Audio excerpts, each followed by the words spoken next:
Black Star Network is here. Hold no punches! I'm real revolutionary right now. Support this man, Black Media. He makes sure that our stories are told. Thank you for being the voice of Black America, Roland. Stay black. I love y'all. All momentum we have now, we have to keep this going. The video looks phenomenal. See, this difference between Black Star Network and Black-owned media and something like CNN. You can't be Black-owned media and be scared. It's time to be smart. Bring your eyeballs home. You dig?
Folks, today is Friday, July 31st, 2026.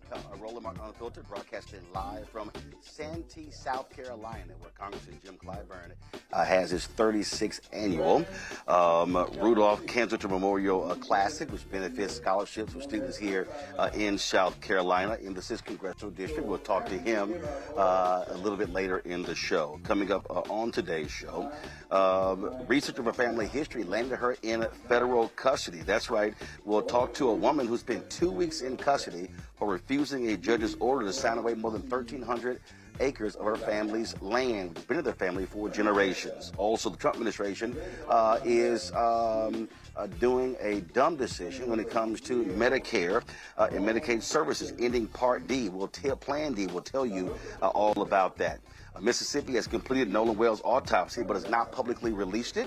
And also, I'll show you the body cam footage that is a Texas family of an unarmed black teen killed by police, saying that he did not die by suicide. Lots to talk about. It's time to bring the funk on Roland Martin Unfiltered on the Black Star Network. Let's go.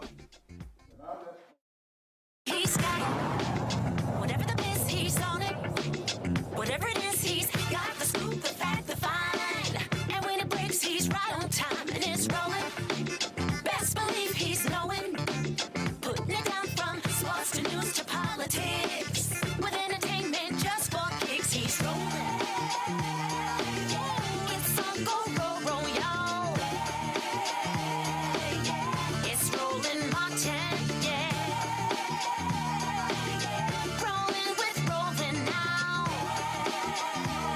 He's funky, he's fresh, he's real, the best, you know he's Roland Martin now.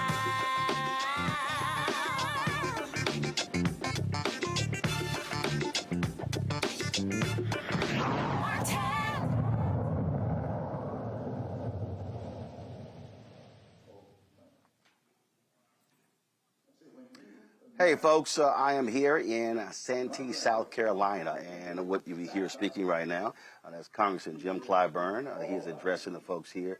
This is the opening reception and the pairing party for his 36th annual golf tournament. It benefits scholarships for students here in the 6th Congressional District, providing them laptops and iPads as they go off to college. We'll be chatting with the congressman a little bit later. Of course, he is excited that South Carolina is going to remain as the lead when it comes to Democratic selection for their nominee in 2028. So we'll also talk to his daughter, who's over this tournament, plus his other daughter, who used to be an FCC commissioner. We'll be talking to her about the Trump administration's attacks on broadcasters like ABC. So lots we'll be talking about here from South Carolina. But first, let's talk about Mississippi. Folks, imagine spending 2 weeks in federal custody after refusing to sign a court-ordered deed that will relinquish your claim to more than 1,300 acres of land that your family can trace back nearly 2 centuries. That's what happened to Jennine Labuzan. While researching her ancestry, she discovered documents showing that her third great-grandfather, Charles Augustin Labuzan, a native of New Orleans, had an interest in 1,361 acres in Washington County, Mississippi. Well, she was determined to reclaim her family's land, yet she has faced a number of legal challenges. Jennine joins us right now from Athens, Georgia. Jennine, glad to have you on the show. First and Thank foremost, you for having me. First and foremost, you say, when did you find out? What year was it about this land and that it was in your family? Just walk us through that. Okay, basically, I had started just doing my family genealogical research. And in doing that and putting all of our names together and building out those family trees is when I came across the land patented titles that my ancestor had. And so that was probably back in like about the 2020 time period. Okay, so land patent title. Explain to us what that is.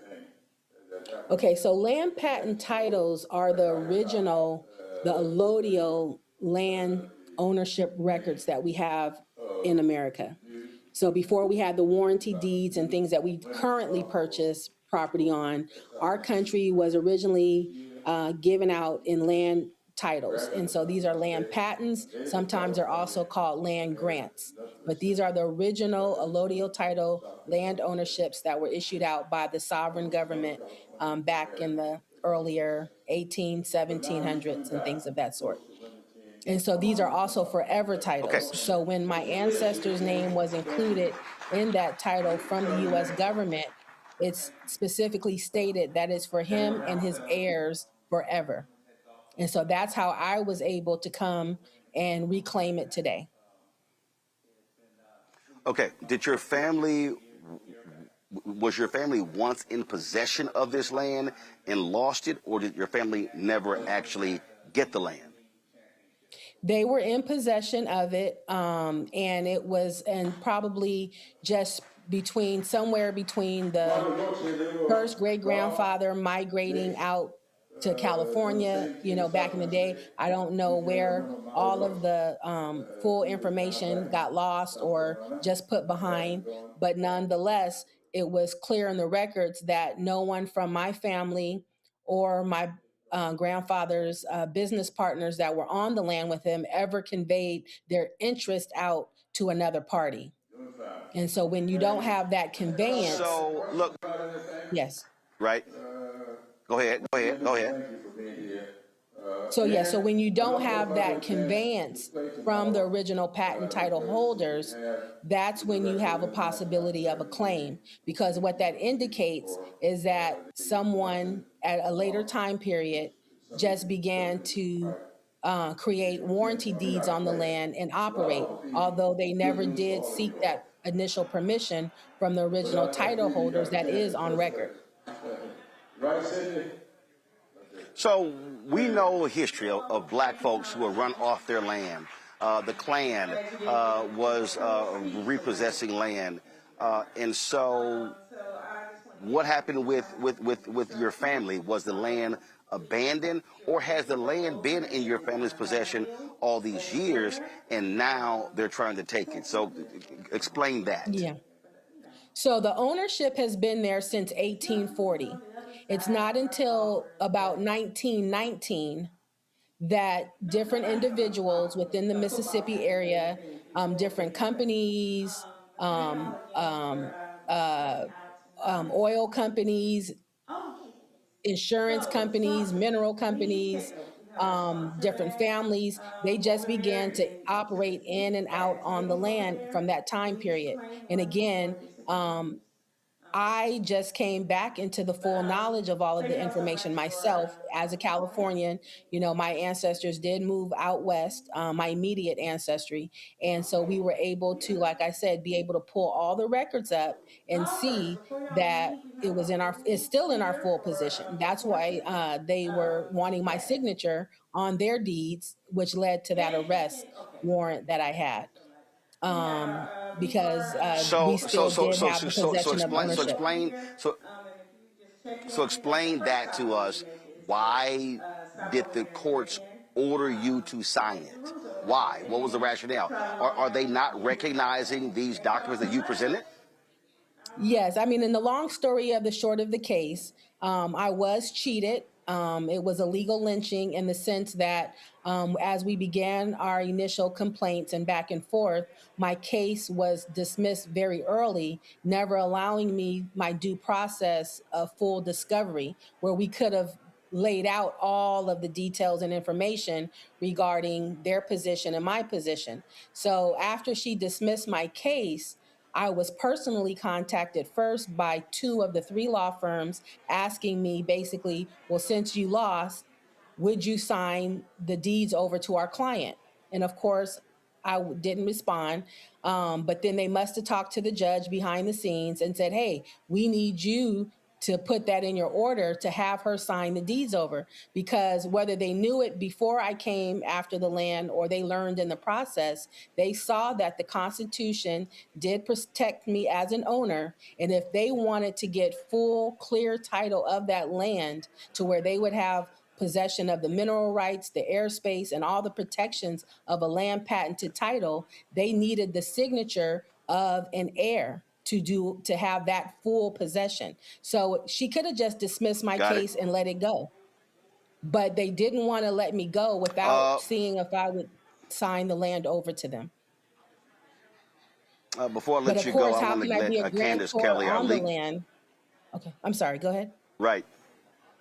I want to give, before we let you go, I want to give Candace Kelly, our legal analyst and host, opportunity to ask you a question or two. Candace, go ahead. Okay.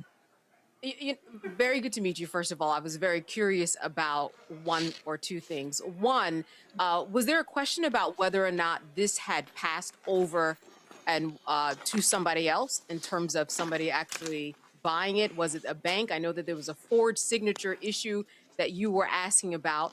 And number two, I'm wondering if anybody has stepped up to you so that you don't have to represent yourself pro se, or perhaps you're not representing yourself pro se anymore.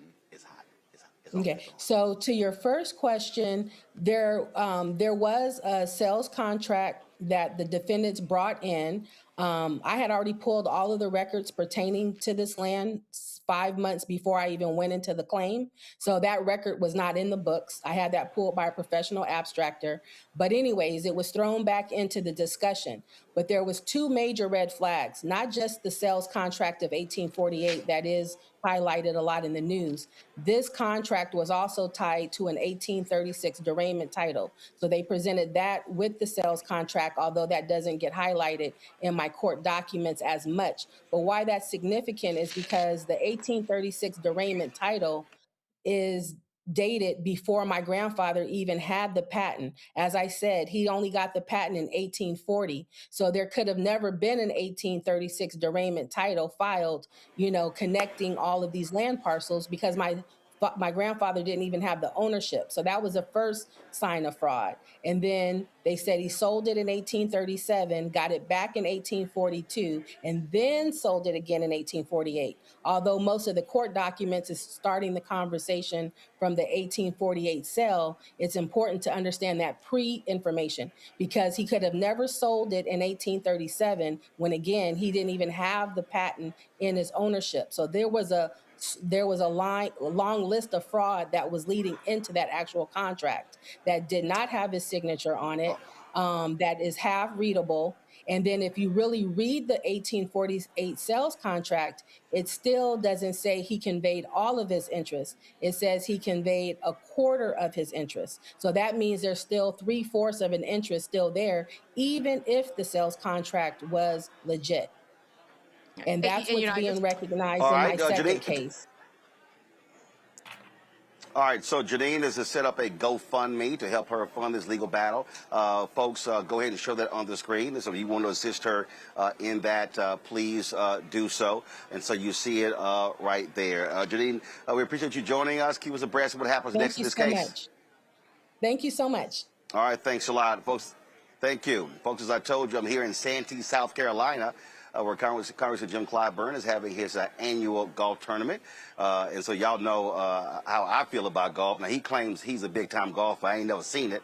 And so he joins us right now. Congressman, come on over here. How's it going?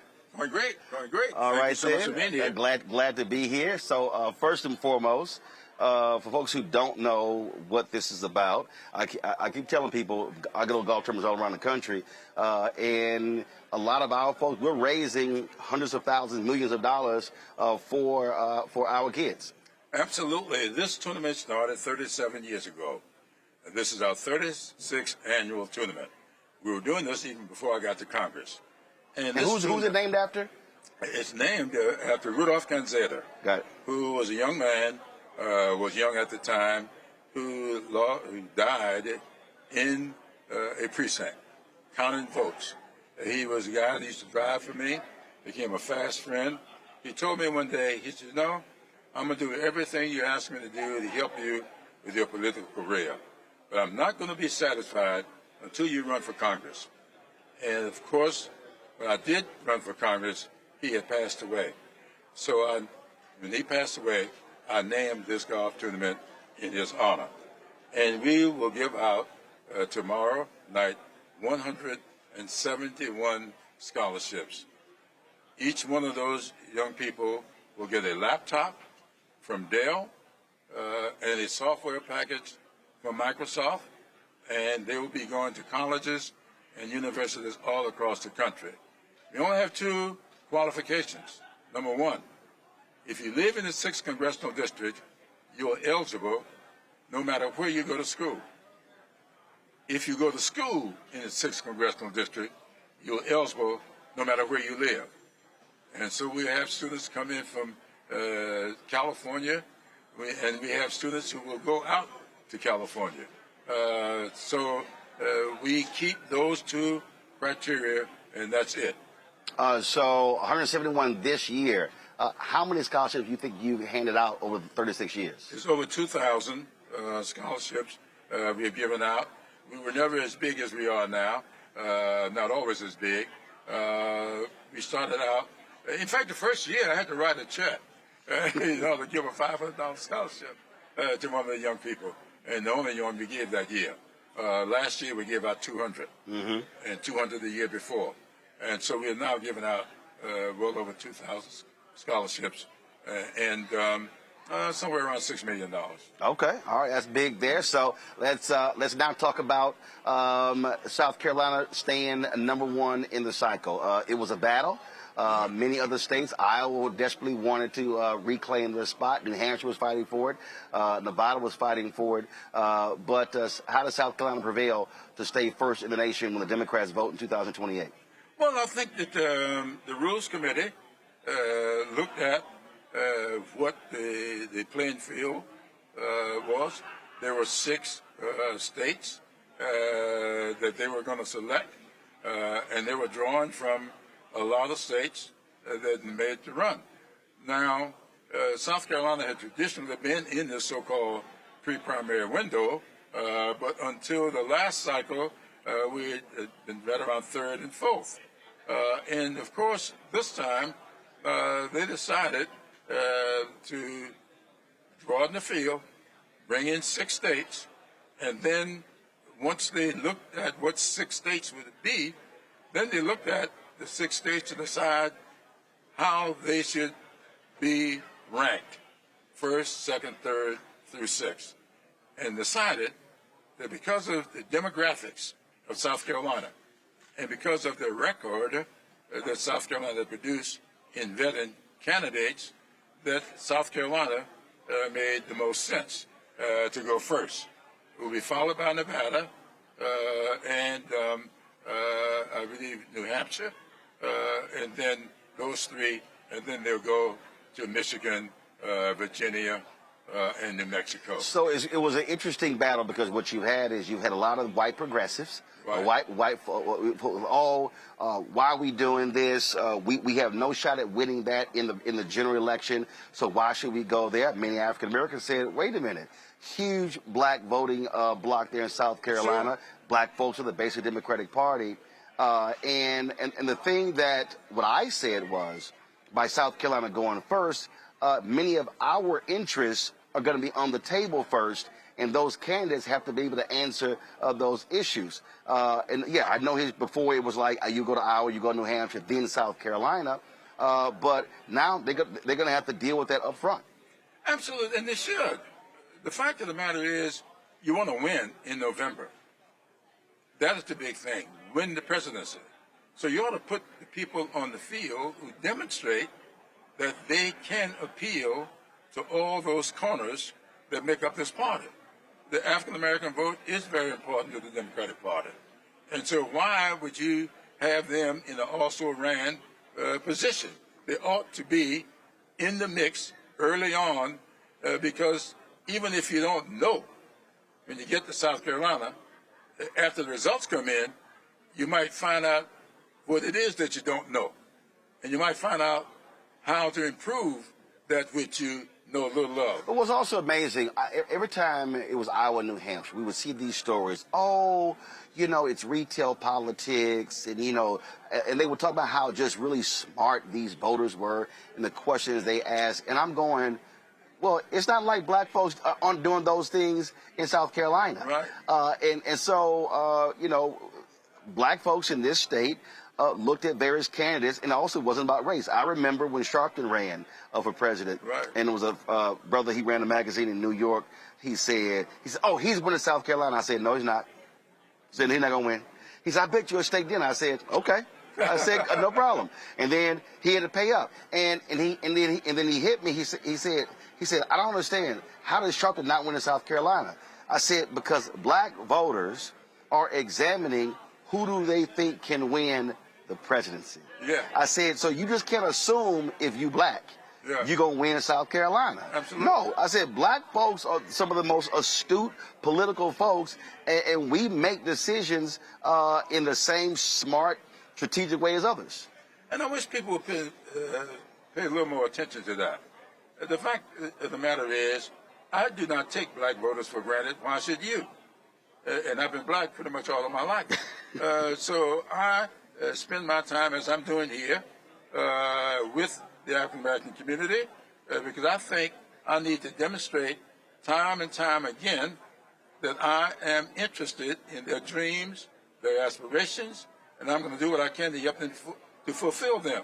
To just say that because you're black, you deserve the support of African Americans, that's not the way it works any more than we can expect that just because you're black, you will represent African Americans.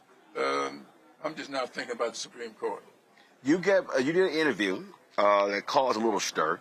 Yeah. When many people said, you said that black people let Vice President Kamala Harris down. What you did was you cited 59% turnout. Right. And the reality is, and what I have been saying for the longest, is that we have to be, 70% should be our minimum.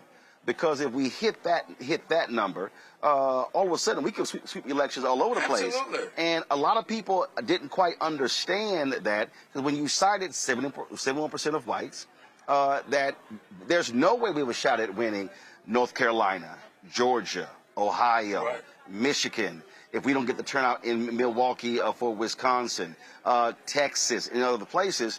And so my deal is, that's where we have to be. We're leaving our power at home by not participating in elections. That's right. And I think that we'll do ourselves a disservice if we don't look at exactly what we need to do. The question is, how do we get beyond that 59%? It seems to me that if my children's future depend upon who occupies the White House, if my children's future depend upon who sits in the Congress and make decisions as to whether or not the Smithsonian continue to represent African Americans in their exhibits the way they should be represented. If that is the case, should I not be participating in the process that make that happen? And if they're not participating at sufficient numbers, we need to take stock. So when I say that only 59% turned out the last time, and Kamala Harris was on the ticket and she lost, the question is, why? What do we need to do to get that number beyond 55%? That's not blaming the 55%. That's blaming maybe me, maybe you. What do we need to do to improve our attempts to reach those people? So it bothers me that the moment people see something like that, they just jump to these conclusions. He's blaming black people. I'm not blaming black people. I'm blaming myself. What did I not do that could have gotten the turnout the way it should be? That's why I've been taking stock. That's why I've been talking to Divine Nine all over the country, talking to Masonic groups, talking to the faith leaders to see what can we do to better appeal to that vote to get them beyond the 59%. I think two things have to happen. I think there is something that has to happen within our community, but the reality is, when you look at the Democratic Party, the apparatus, and I'm talking about Democratic Governors Association, DSCC, DCCC, looking at House Majority PAC, Senate Majority PAC, and all these other individual PACs in these campaigns. And what I have been saying, if you study the data, is that, listen, so I'm 57. I'm 58 in November. My mom and dad are 79. You're what, 86. 86. Absolutely. If you look at the data, black people who are 65 plus self-identify as Democrats. Absolutely. 55 to 64 somewhat self-identify. Right. When you keep going down, there's less self-identification. So what I've argued is that Democrats are going to have to spend 4 times as much time and 4 times as much money to turn out black voters than they were used to.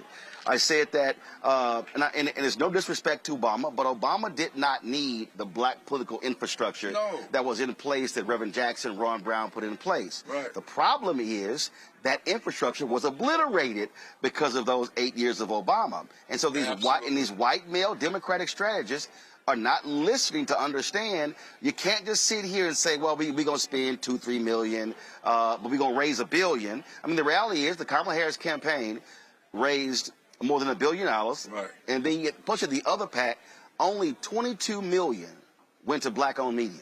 Absolutely. Total. Right. So what are you and others, what is the CBC, are y'all basically putting your hand down to all those groups saying, listen, if y'all do not spend the money on the ground in these communities, you're going to lose?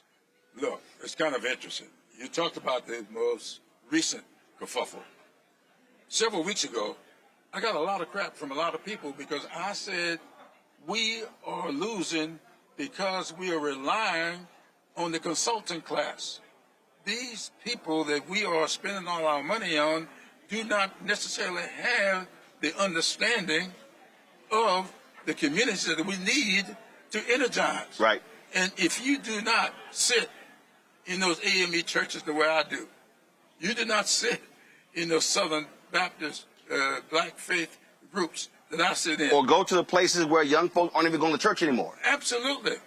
And so you're going to tell me how best to do the turnout. You're going to give the money to somebody who's never been in these communities, and they're going to decide how the money is spent. And I'm telling you that you are spending your money funding people who place TV ads. Ain't no problem with that. They can make all the money they want, and you get all the hits you want. But the fact of the matter is, if you spend money with those churches to lease their vans, you are hiring the deacons in those churches, the other people who drive the vans. Paying for staff and not hoping we volunteer for free. Absolutely. And you want these people to work for nothing. You ain't asking them people who place in TV ads to work for nothing. So this is a lot of crap that we got to stop, and I'm not going to let them get away with it. And they gave me a lot of hell for that. And so that was giving my party what I thought they needed to know. But are they listening? Well, we'll find out. But I also want my folks to know that we've got a heavy responsibility. Look, I'm the 9th African American to serve in Congress from South Carolina. That 95 years between number 8 and yours truly, number 9. Why do we have that 95 years? We can't ignore that. We got to look at what is going on today like I do. I look at this, and I remember what happened in 1876. What is going on today with this administration is exactly what they did, what Rutherford B. Hayes did back in 1876 that started Jim Crow. And people have to understand that Reconstruction came to an end by a single vote. It was a committee vote of 8-7 that ended Reconstruction. It was an electoral college vote of 185 to 184 that started Jim Crow. No big sweep coming over the country. Right. A single vote in each one of those instances. And what we've got to do is make sure we don't let that history repeat itself. And we're not going to do that by denying the fact that we got responsibilities to check ourselves to find out what it is. Jim Clyburn needs to find out why is it that we did not turn out more than 59%. And you and I talk all the time, and we wish we could get some other people listening to us. Hopefully, we're going to get that done before November 3rd. All right. Well, I'm gonna keep giving the hell, and you the same. Absolutely. I appreciate it. And last. Thanks for being here. Just know that second place in this tournament is wide open for you. Oh, well, I didn't. I won my flight last time I played here, so I expect to bring that trophy home back to the crib. Okay, buddy. Because an alpha's name gonna be on it. No. All you alphas, you kappas, just know you're gonna end up in Omega chapter. Yeah, but you know what? My pastor, Ralph Douglas West, who's an alpha, told me.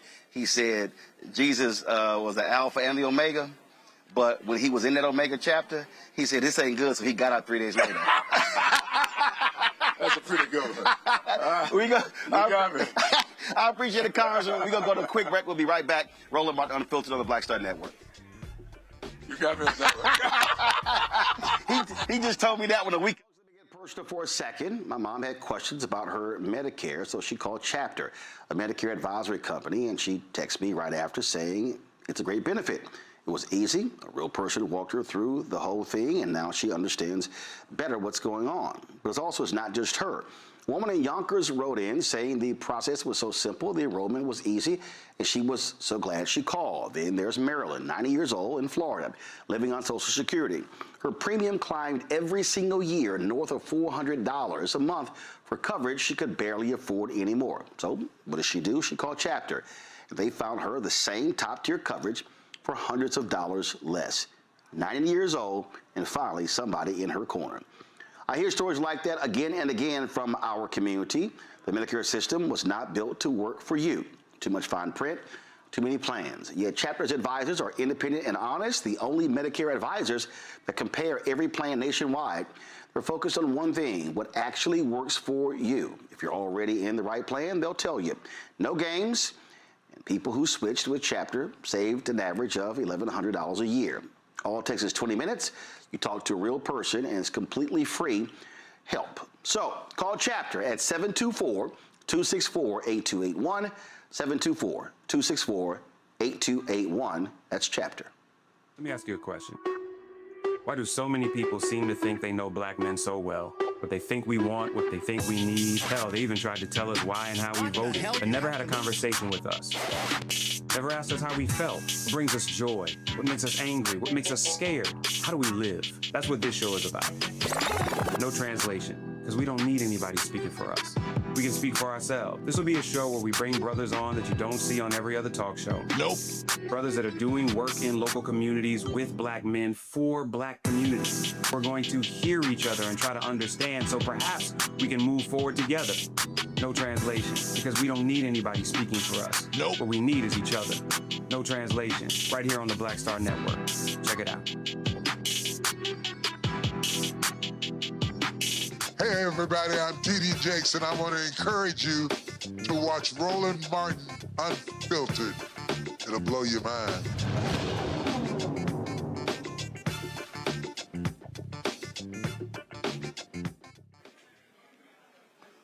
Folks, in 2027, nearly 25 million people who use Medicare are going to experience an increase in their premiums and prescription drug costs. Why? Donald Trump. That's right. On Tuesday, the Trump administration and the Centers for Medicare and Medicaid Services announced the ending of the Part D Premium Stabilization Demonstration. Part D is an optional prescription drug insurance plan available to people enrolled in Medicare. It helps cover the cost of both generic and brand name medications obtained from pharmacies and includes coverage for many recommended vaccines for adults. The program provided federal support to insurers to help minimize increases and discrepancies in premiums. So what does this mean? Joining us now is Ademeka Meadows, author, the CEO of Health Tech for Medicaid. Glad to have you here. So walk us through. Trump was running around talking about how he was going to be helping seniors lower prescription drugs. Is this essentially a payoff to the drug companies? I don't know that this is a payoff to the drug companies, but I think this is a continuation of the dismantling of healthcare that is happening as a part of HR 1 and many other things we're seeing that will take effect in January of 2027.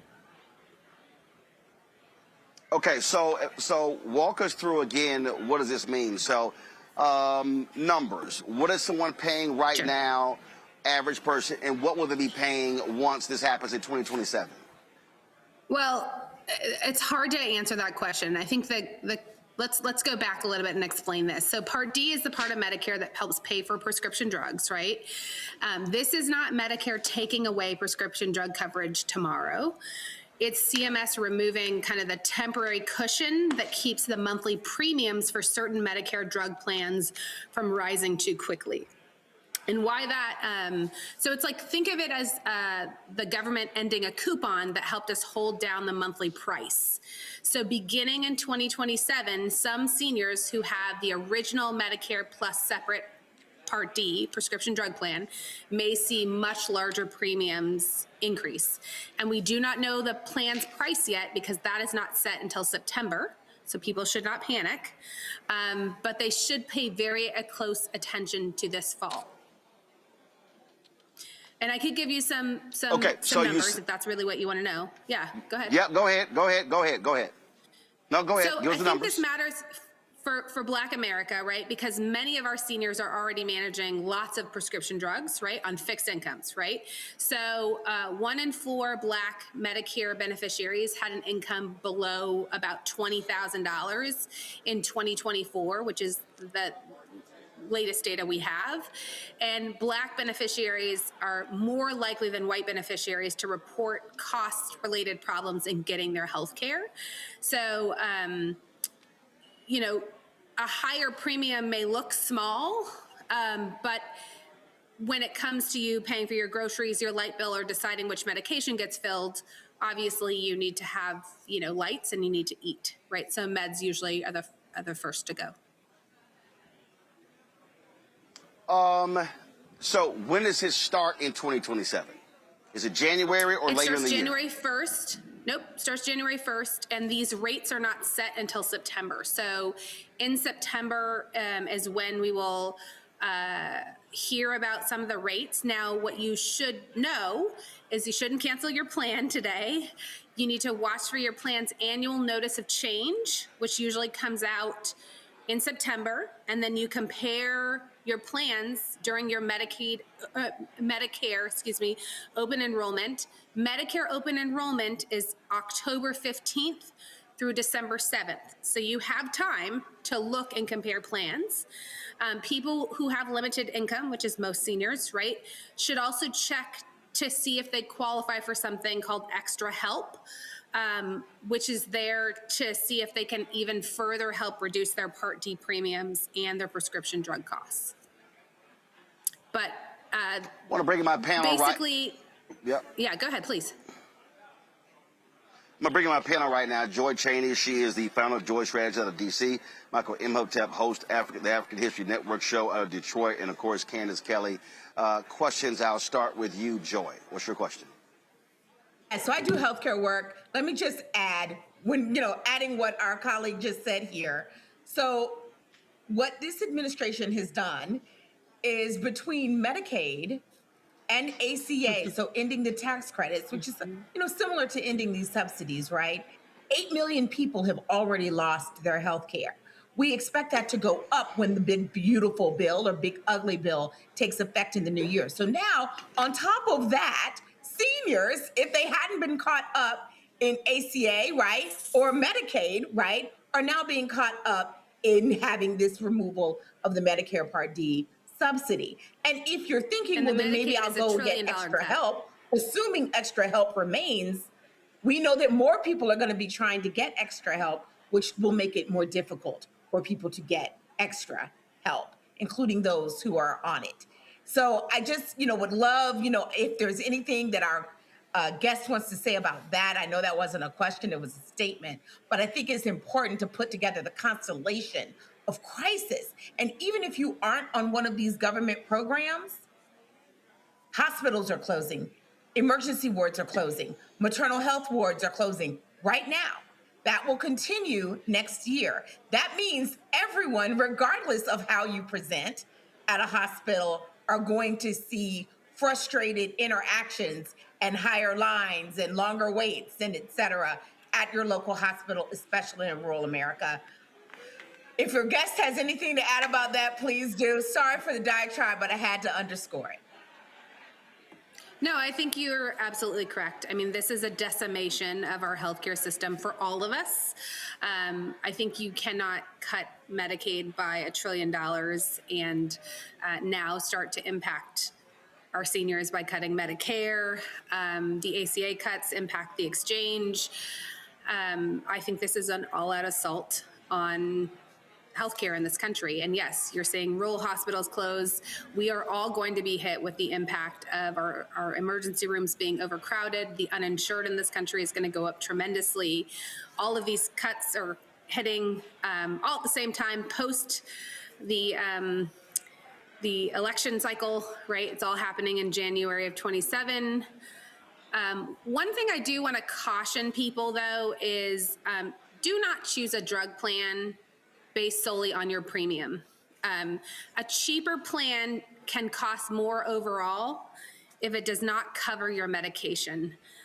So, you know, it puts you in a more expensive tier and may exclude your local pharmacy. So I do want folks, and this is maybe where as a Black community we can start to help folks. How should we help people look at their monthly premiums, whether every medication that you are on is on the formulary, looking at the difference between deductibles and copay amounts.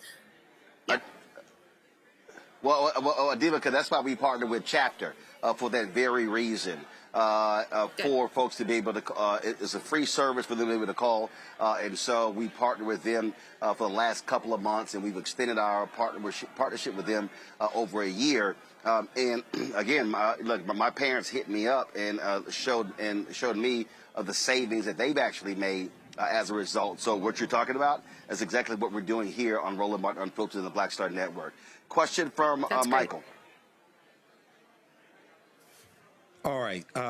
So my question was back on Tuesday, Dr. Mehmet Oz of the Trump administration, administrator for Centers for Medicare and Medicaid, he said that ending this subsidy program would prevent billions of taxpayer dollars from being funneled to insurance companies. And he said it cost the agency an estimated $3.6 billion in 2026. And he went on to say that most Medicare beneficiaries would see less than $10 per month increase, and some would even see lower premiums than beforehand. So what, and this is from the piece from the Associated Press, what is wrong with what Dr. Mehmet Oz is saying, who is actually a doctor, and some people may be inclined to think he knows what he's talking about? Well, he's a cardiothoracic surgeon, correct? But he's been probably a TV entertainment individual a bit longer than he's been a clinician. So I'm just going to leave it at that. You know, CMS says that they're ending this because prescription drug plans have had enough time to adjust to these reforms and now can price their plans without temporary support. That tells you right now it doesn't have anything to do with people. It has more to do with insurance plans. You know, if, you know, for me, the program materially lowered the average standalone premiums by about $26 a month in 2025. And it would have decreased them about $16 a month in 2020. And I think they have $16 a month in 2026.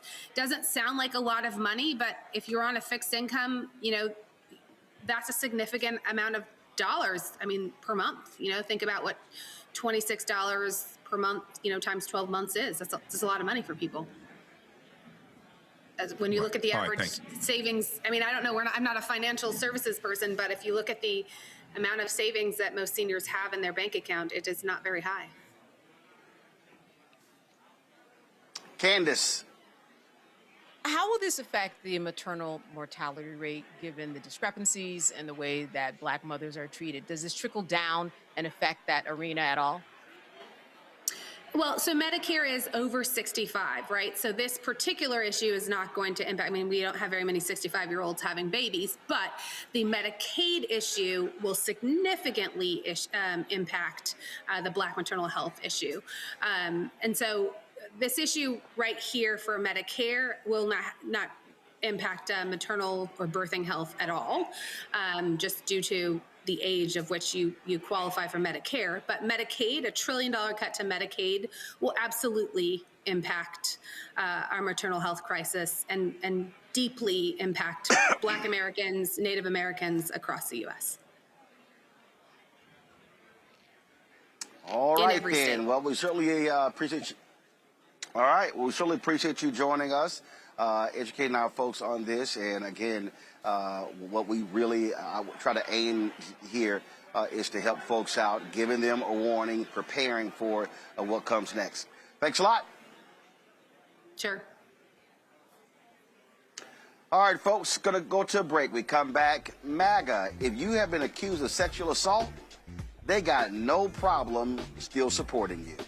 That and other issues we'll talk about right here on Roland Martin Unfiltered on the Black Star Network, coming to you live from Santee, South Carolina. If you want to support the work that we do, please join our Bring the Funk fan club. Our goal is to get 20,000 for our fans contributing on average $50 each a year. That's $4.19 a month, 13 cents a day to supporting this show and all the other shows on the Black Star Network.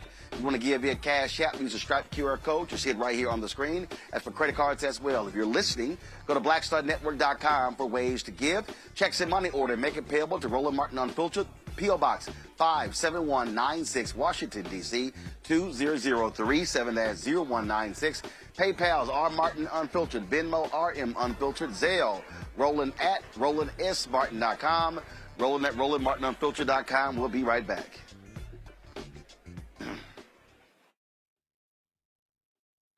All right, folks, let me get personal for a second. My mom had questions about her Medicare, so she called Chapter, a Medicare advisory company, and she texted me right after saying it's a great benefit. It was easy. A real person walked her through the whole thing, and now she understands better what's going on. But it's not just her. A woman in Yonkers wrote in saying the process was so simple, the enrollment was easy, and she was so glad she called. Then there's Marilyn, 90 years old, in Florida, living on Social Security.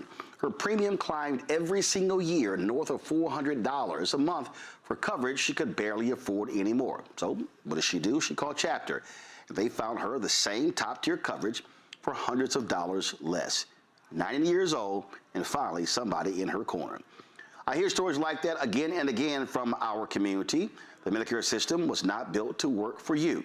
Too much fine print, too many plans. Yet Chapter's advisors are independent and honest, the only Medicare advisors that compare every plan nationwide. They're focused on one thing, what actually works for you. If you're already in the right plan, they'll tell you. No games, and people who switched with Chapter saved an average of $1,100 a year. All it takes is 20 minutes. You talk to a real person, and it's completely free help. So call Chapter at 724-264-8281, 724-264-8281. That's Chapter. Let me ask you a question. Why do so many people seem to think they know black men so well? What they think we want, what they think we need. Hell, they even tried to tell us why and how we voted, but never had a conversation with us. Never asked us how we felt, what brings us joy, what makes us angry, what makes us scared. How do we live? That's what this show is about. No translation, because we don't need anybody speaking for us. We can speak for ourselves. This will be a show where we bring brothers on that you don't see on every other talk show. Nope.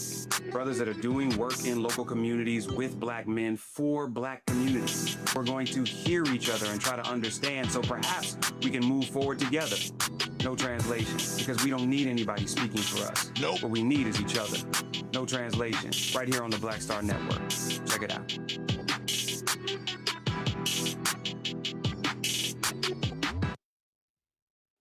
Now that Roland Martin is willing to give me the blueprint, hey, Cyrus, I need to go to Tyler Perry and get another blueprint because I need some green money. The only way I can do what I'm doing, I need to make some money. So you'll see me working with Roland. Matter of fact, it's the Roland Martin and Cheryl Underwood show. Well, should it be the Cheryl Underwood show and the Roland Martin show? Well, whatever show it's going to be good.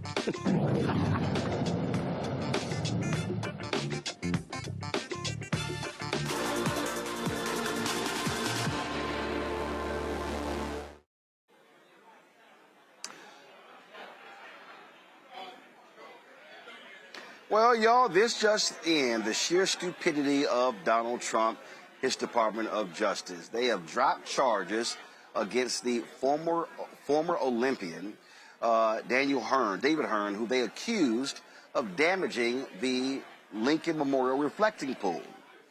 In their statement to dismiss, Candace, you're going to love this. They said, quote, damage to the Lincoln Memorial Reflecting Pool in June 2026 was the result of flawed installation by the contractor. You know, the friend of Trump who got a no-bid contract of $14 million to so-called fix the reflecting pool. These people, Candace, are corrupt and they're stupid. And they didn't have the evidence to prove that he did anything that violated the law. And therein lied the problem. It was just a matter of time before we saw this type of information come through. We saw the pool changing colors as soon as it went down. We saw and heard evidence that was contrary to what the Department of Justice was saying. All of this is political, as you said, to justify the purchase of this reflecting pool, which did not need a change, as we know, to begin with. So, you know, it's interesting that when the evidence comes forward, sometimes it does us well and does justice. And I think that in this case, the Department of Justice didn't do anything but pull back on this ridiculous claim, and not against just anybody who was regular. This is an Olympian, someone that people generally hold in high esteem. Olympians come to the White House after they win their medals. This is someone that it didn't make sense that this was happening to on an even higher level. So all of this culminated into the final truth that we knew and that finally actually made it to the record. Thank goodness, but we saw this coming. It goes to show you, Michael, the sheer incompetence of these so-called geniuses. Yeah, Roland, and if you keep reading that Associated Press story, it goes on to say that in addition to the flawed installation by the contractor, they said the rush to complete the project prior to events associated with the America 250 celebration in the weeks surrounding Independence Day 2026. So not only was it a no-bid contract, not only was it a faulty installation and poor quality, but it was also a rush job. And attorney Jennine Pirro, she had to admit that there wasn't enough evidence to charge him. So I think this Olympian should sue the Trump administration for legal fees. But Roland, isn't this the administration that talks about qualifications and DEI and unqualified people? He's surrounded by DEI, well, by white DEI, white unqualified people. So you're going to see more of this. A lot of these lawsuits, a lot of these prosecutions, things like this are falling apart. And we're going to see more of this. Joy. These are political prosecutions, we know. What's interesting is he's doing other quote unquote beautification projects around the city. And what we see with them, they're getting extra scrutiny. People are saying, hey, they may look good today, but how will they look tomorrow? More rush jobs, things done, no bid contracts, sometimes contracts that seem like they, there's a personal relationship between the person who receives the contract and the president, not the due vetting. I mean, this is where government is at its best, right? When it says we got to have extra scrutiny, we want to have multiple bids, we want to make sure that the project, if done, is going to last interactions with the public, including if there is some vandalism. But right here, this was silly always from the beginning. This is a case of the Trump administration saying, are you going to believe us or your lying eyes? The American people saw way before any Olympian showed up that the pool was, faltering under the weight of the incompetence of the Trump administration, algae, the paint coming up, etc. So there was just no way this was going to move forward. And this just is the last in a number of failed efforts, failed prosecution. We see Todd Blanche's hearing being delayed, him being challenged by members of his own party because they simply are not behaving in a way that is competent, much less ethical. So this is just another definition of what it means to be in the Trump administration. And the difference between the first administration, there was plenty of incompetence, but there were also some competent people there who demanded that the president adhere to some standards. Now they've taken away those breaks.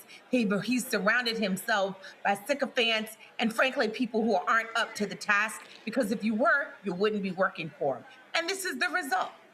We can expect more of this. So we got a couple of sound bites that are going to make y'all laugh. Control room, do y'all have those ready?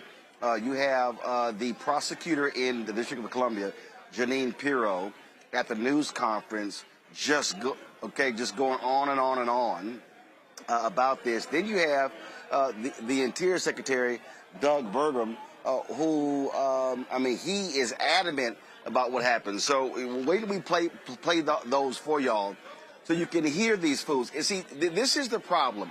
And this is the issue for all of these people who choose to work for Donald Trump. You are destroying any credibility you have, because what you're doing is you're lying for the liar in chief. You're making stuff up because he wants you to. And so you're going out to the public saying BS and hope they're buying it. And you know what? Every time you lie, folks like me are going to come back and play your lies to embarrass you. And don't think it's only in this case. We're going to do it 5 years from now, 10 years from now. All of the lies that these people tell on behalf of Donald Trump are going to follow them for the rest of their lives. I'm telling you, these people are absolutely insane. Do we have the bites ready? Guys, just play them direct from the computer. Just play them direct from Twitter. Okay, you check Group Me. I sent it, y'all. And so just click the link. Just click the link. That's all you got to do. Play the video. But it's crazy. It's absolutely crazy to listen to them describe the damage done and saying, oh, no, this is an airtight case. It is solid. We got no issues whatsoever. And you're like, yeah, you do. And this is, the thing here is, Candace, if you take this, but then you now expand it, how many times they keep losing in federal court? You have DOJ attorneys going to federal court lying, and the judge is like, y'all lying, busting them for the crap they're doing, for violating court orders. For people who claim that it's all about the rule of law, this is a lawless administration. And interestingly enough, many of these judges that are calling them out on their wrongdoing, they are appointed by Trump. So we know that these are people who are looking at the law saying, it's speaking to us right here. There's no other way that we can go. What you are doing is ridiculous and makes absolutely no sense. It is unlawful. It is political prosecution. And we have seen this over and over again, and we will see more of it. But I think what's going to be interesting is these sound bites that you're going to play, because we know that there's going to be a story that they tell that's going to make it seem like everything that they actually did was actually okay. There was just some misgiving somewhere or some misunderstanding, but what we did was right. But we're going to move on and let this gentleman go. They are never going to fully admit guilt. There's not going to be the admission that they should do and that they should want to do, as you said, for trust and accountability. But that never happens. All right, guys, we got a clip ready? All right, roll it. Roll it. Was this part of the poll specifically, was the sealant already partially removed? Did he rip it back and just describe in detail? Because he maintains that it looks the same as it did before he arrived. That's his. I'm not going to get into the evidence, but what I told you is what our witnesses saw and experienced. There was an effort, a violent effort, to rip up the sealant from the bottom of the pool. And irrespective of whether or not, we think that, there is some situation that preceded it, we can state and prove beyond a reasonable doubt that he caused damage, and that damage is over $1,000. Key in on that. How do you prove that $1,000? With an expert. Come to the trial. It has to be drained? Like, is that because it has to be drained? We'll hear all that at the trial. Did he have any tools, or is it just his bare hands? Right now, we believe it's his bare hands, both hands. So does that indicate in your belief that it was probably damaged before, or do you believe that he... He damaged it. Further, but do you believe it had already been damaged before? He damaged the pool. Before he touched it? He damaged this pool. But there have been, all these videos, obviously. Well, good. I'm glad you've got that evidence. Come on in the grand jury. You can testify. Next. Peeled off. Why did that happen? Do you know? It didn't peel off. There was vandalism. There was box cutters. There have been 7 arrests. There was people literally trying to destroy part of a monument. The reflecting pool is not just a pool on the mall. It is part of the Lincoln Memorial. And if anybody says that they're going to go and vandalize that, it's no different than if someone was throwing paint And you're on Lincoln 100% itself. sure that what happened with the liner was vandalism. You can prove it.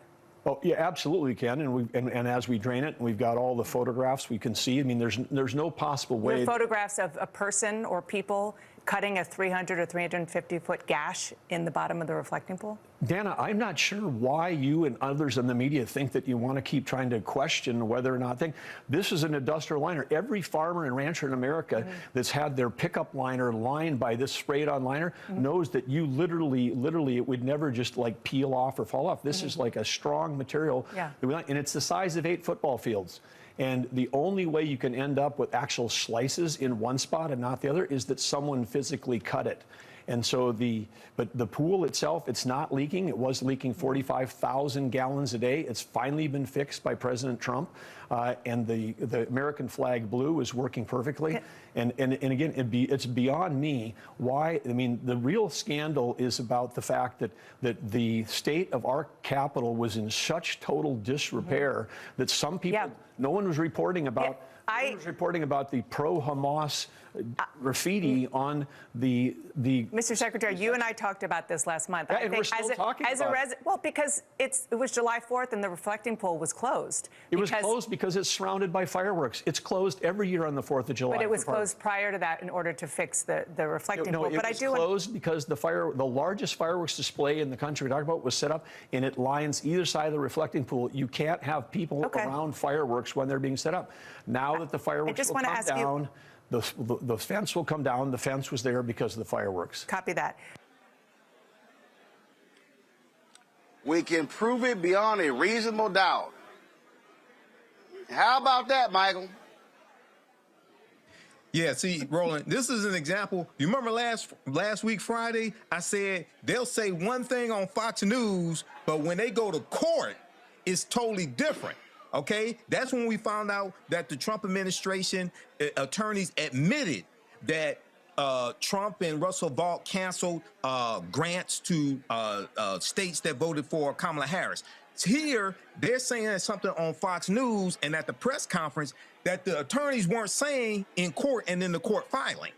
Okay, so because they're basically saying in the court filing, there's no evidence to prove that this guy did this. But they want to go ahead, and it seemed like Jennine Pirro was accusing him of committing damage, $1,000 worth of damage or something like that. But that's not what the attorney said in court, in the court filing. So this is a perfect example of it. They're trying to save face, but these prosecutions are continuing to fall apart on them. Joe, I swear this is just a group of crackheads. I mean, at least it would be better. At least crackheads are proficient about getting crack. They're not even proficient about doing the things that they want to get. Let me just add a few other things. So, one, part of the reason they lie on Fox News and not in court is because there's no consequence in lying on Fox News, right? Say whatever you want. We talk about it, but their viewers just believe it and they move on. They're only interested in that top headline. When you go to court, there are consequences, right? You can be held in contempt of court, you can lose your law license, and nobody wants to lose their livelihood in the future, even if they've lost their self-respect and respect of their children and their reputation. They certainly don't want to cut off any avenues to work after this fool leaves office. But here's a point that I think I haven't heard yet. So they're out there and they're saying that the damage to the pool was due to so-called vandalism. We know that's not true, but that's what some of them are saying. What it does is it undermines any future claims if they want to go after and recoup some of the money that they've paid to this company, this pool resurfacing company that frankly did a botched job, right? The people who made the decision not to figure out why algae was entered into the pool and why they didn't clean the filters.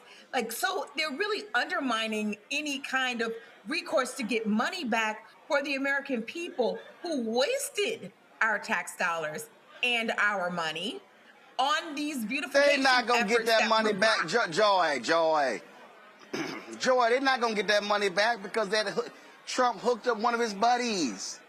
They ain't trying to get that money back. They're never that's all. They ain't trying to get it back. But that's the thing they should be interested in if they were decent people. Yeah, but hell no, they are not. No, they're not decent. They're corrupt. All right, I'm going to go to a break. We come back. We're going to talk about MAGA, how insane they are. We got an update on several other cases. We'll also talk with a former commissioner of the Federal Communications Commission about how Trump is weaponizing the FCC against broadcasters. You're watching Roland Martin Unfiltered on the Black Star Network, live from Santee, South Carolina, here for the 36th annual golf tournament of Congressman Jim Clyburn. Back in a moment. All right, folks, let me get personal for a second. My mom had questions about her Medicare, so she called Chapter, a Medicare advisory company, and she texted me right after saying it's a great benefit. It was easy. A real person walked her through the whole thing, and now she understands better what's going on. But it's not just her. A woman in Yonkers wrote in saying the process was so simple, the enrollment was easy, and she was so glad she called. Then there's Marilyn, 90 years old, in Florida, living on Social Security. Her premium climbed every single year north of $400 a month for coverage she could barely afford anymore. So what does she do? She called Chapter. They found her the same top-tier coverage for hundreds of dollars less. 90 years old, and finally somebody in her corner. I hear stories like that again and again from our community. The Medicare system was not built to work for you. Too much fine print, too many plans. Yet Chapter's advisors are independent and honest, the only Medicare advisors that compare every plan nationwide. They're focused on one thing, what actually works for you. If you're already in the right plan, they'll tell you. No games, and people who switched with Chapter saved an average of $1,100 a year. All it takes is 20 minutes. You talk to a real person, and it's completely free help. So call Chapter at 724-264-8281, 724-264-8281. That's Chapter. Let me ask you a question. Why do so many people seem to think they know black men so well? What they think we want, what they think we need. Hell, they even tried to tell us why and how we voted, but never had a conversation with us. Never asked us how we felt, what brings us joy, what makes us angry, what makes us scared. How do we live? That's what this show is about.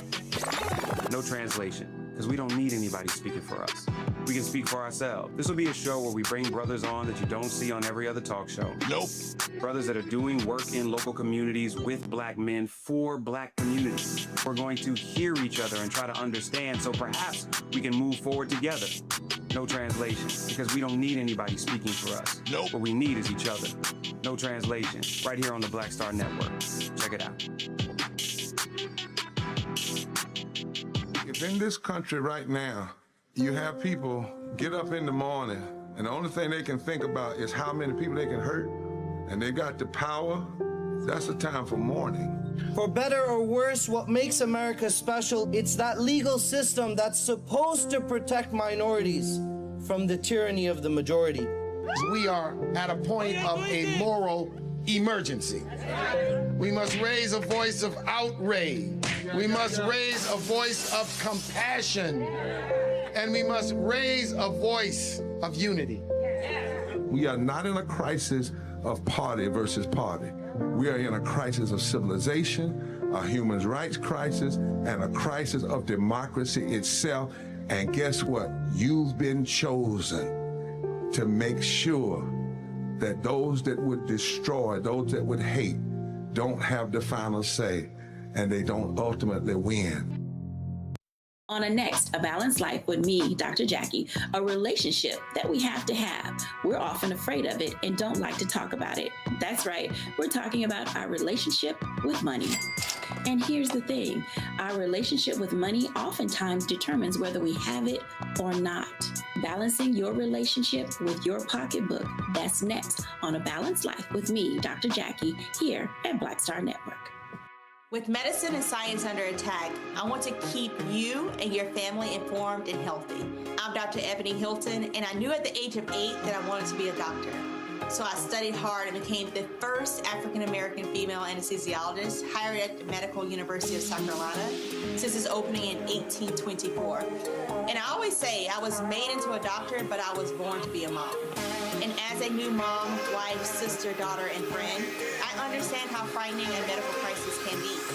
I care for individuals on some of the worst days of their lives, and it's my mission to provide you with a safe space to gain clarity on issues affecting your mind, body, and soul. I recognize that there are health disparities, particularly as it pertains to race, and I want to help bridge the gap between you and your healthcare providers. Join me every Thursday for Second Opinion on the Black Star Network, where each week I'll invite experts from various medical fields to share the latest health news. We'll discuss topics such as the vaccine debate, mental and sexual health, medical bias, infertility, menopause, andropause, nutrition, and aging. Together with my medical colleagues, we aim to provide you with a second opinion. Don't miss it, Thursdays only on the Black Star Network. Melanie Campbell, National Coalition on Black Civic Participation and Black Women's Roundtable. And we are watching Roland Martin Unfiltered all day, every day, 24/7. Spread the word.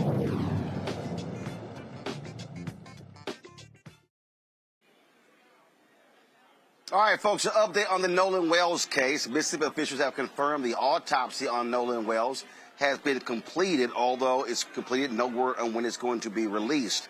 USA Today is reporting that Bailey C. Martin, a spokesperson for the Mississippi Department of Public Safety, said the state medical examiner completed the initial autopsy on Wells on July 7th.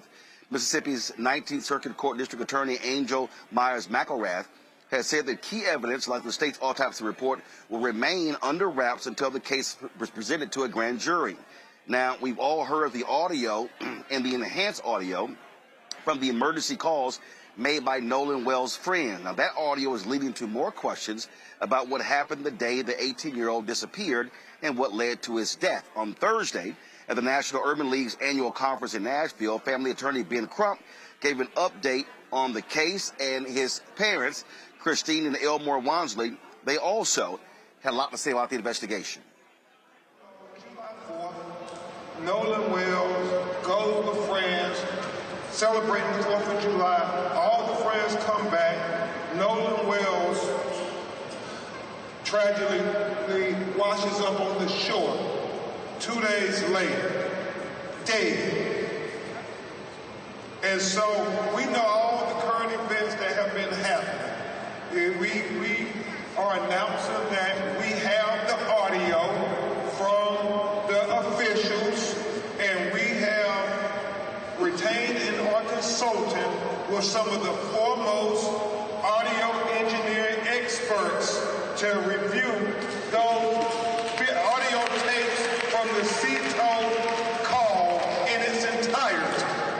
We also, and Attorney Hurst may go into greater detail on these matters, have consulted President Mariel with oceanic engineering experts to talk about how these facts are lining up. The fact that they say Nolan's body was found in the same location where they say they left him at. And so we want to know, how is that possible with the oceanic tides? We want the experts. I mean, you got low tides and high It's not adding up, so we are going to dot every I and cross every T until we find out what happened to Nolan Wells. Attorney Hurst will also go into a little more detail, and Attorney Park, about how we're trying to coordinate with Dr. Roger Mitchell, who conducted the independent autopsy of Nolan Wells, to be able to inspect his throat that was missing with his body when he was flown to do the autopsy with Dr. Mitchell. Also, we are hopeful that they will discuss with Dr. Mitchell the photographs and observations made at the time when Nolan was first discovered, because Dr. Mitchell did not get an opportunity until July 10th to be able to examine his body. And at that time, we know the airways and the lungs had already been dissected and so forth, so we can't tell if there was the presence of water or not. That would suggest whether he drowned or not. And remember what Dr. Roger Mitchell said in his autopsy. President Mariel, he talked about the fact that to say he drowned does not draw the conclusions of what happened to Nolan Wells. He said it is equally important to know at what condition was Nolan Wells' body when he went into the water. Was he conscious or was he unconscious?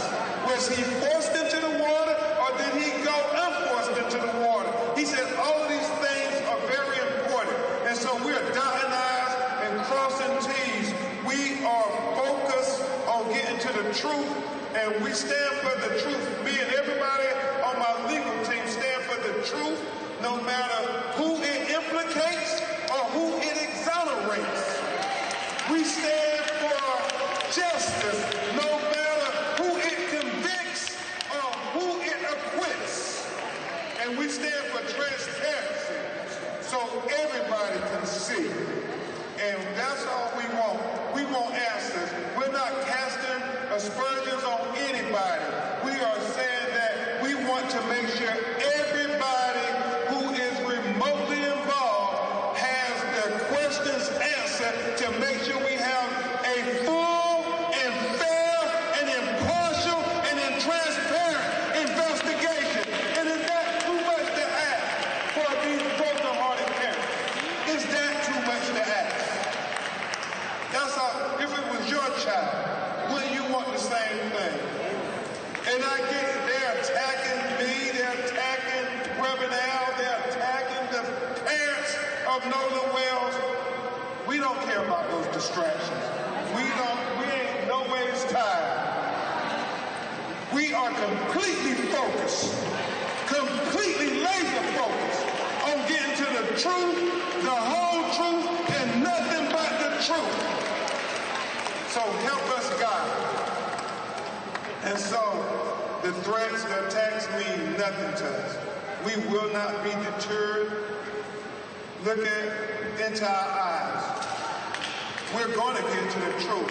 I am so grateful to Mr. Byron Allen for donating $100,000 to the GoFundMe so we can help get the best experts in the world. I am thankful to Reverend Al Sharpton. I am thankful to Mr. Tyler Perry. I'm thankful to Mr. Tara Owens. I am very thankful to everybody who did not think it robbery to say, what can we do to help people get to the truth and call in to the tip line so we can help not only Nolan Wells' family, but we can help Daniel Irvin's family, and we can help Tyler Smith's family as well. Everybody on social media, please continue to ask questions. Please continue to share photographs, share videos.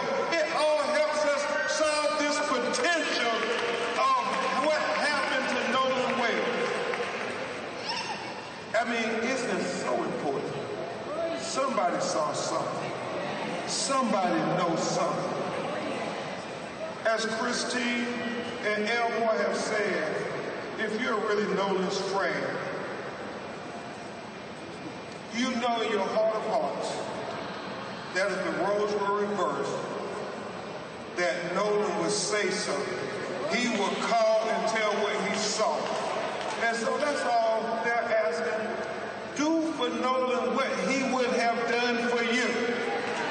Do for Nolan what he would have done for you. It has been 27 days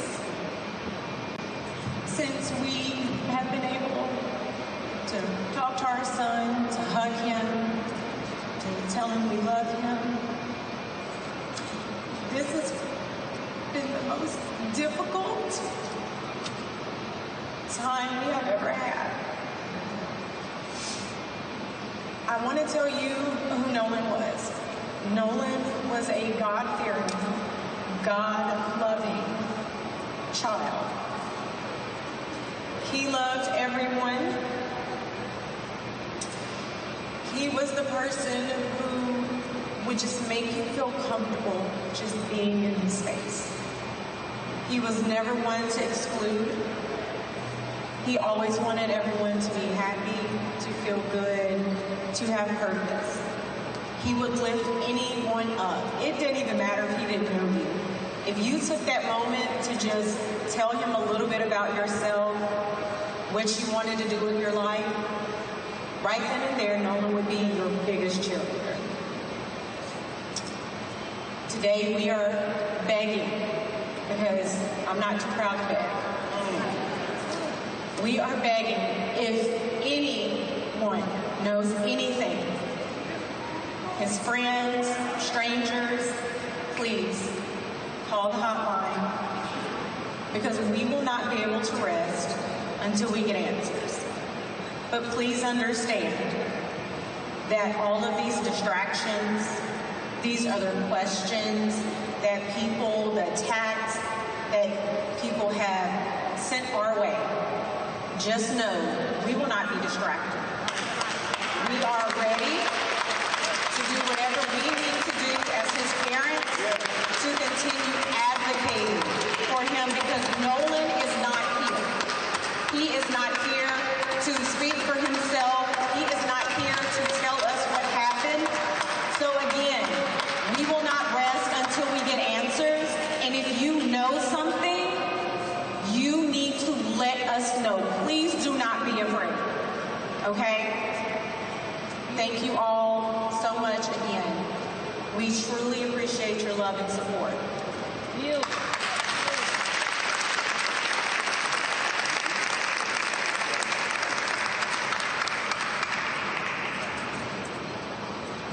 I'm faced with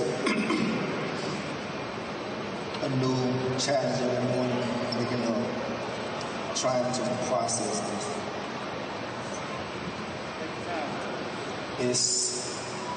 It's the biggest challenge I've ever had. I pretty much was raised up like a lot of you. I didn't have a lot, but I always said I wanted to give my children more than what I had.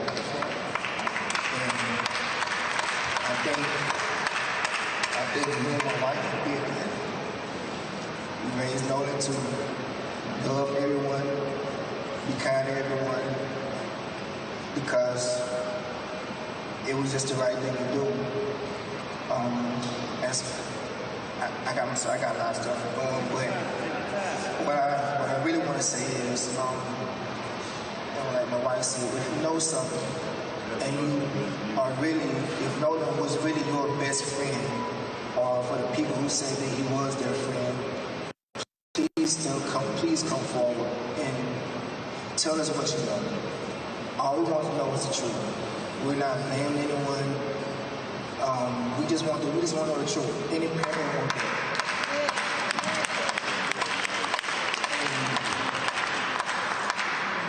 Also, the disrespect that's been coming toward my wife and my family. For any parent, no matter what race you are, they need time to grieve. A parent can't grieve when you have people attacking them, attacking their jobs, attacking their character, just attacking them, period. Like, where's the empathy? We, as Americans, this is a diverse country. Not no one race made this country. We all made this race, made this country. So we all need to come together. And like I said, if you know something, please come forward and just call our attorneys, give them information, and they'll take it from there. Just help us out, and not just us, but all these families need answers. Anyone with information on any one of these cases, please come forward. Because losing a child is something that's what you do with the rest of your life. You know, folks, we have to continue explaining to people who don't seem to understand what a legal strategy is about. Candace, I look at Threads, I look at Instagram, I look at Twitter, and I see these people acting a fool, criticizing Ben Crump, not understanding that when Crump goes to the NAACP convention in Chicago with the Nolan Wells family, when he goes to Nashville with the Wells family to the National Urban League Convention, what he is doing is, the legal strategy is you're keeping the story on the front page, at the top of the newscast, in the minds of people. If you do not have a media strategy, what then happens is case goes quiet. Now let me be real clear. I see Nancy Grace doing interviews, Don Lemon's doing stuff, these other shows are doing stuff. The reason I have not done a lot of the stuff that they've done, because we have no new information. Okay, so I'm not going to sit here and I'm not debating that idiot Tatum over an interview he did with one of the guys. That is a waste of my damn time. I'm not interviewing somebody. Well, let me talk to them, get the analysis of that audio. And again, if folk want to do that, that's what they want to do. But the reality is, it's not any new information. But the job of Crump is to keep the attention on the case. Otherwise, Mississippi will gladly allow it to just fade away.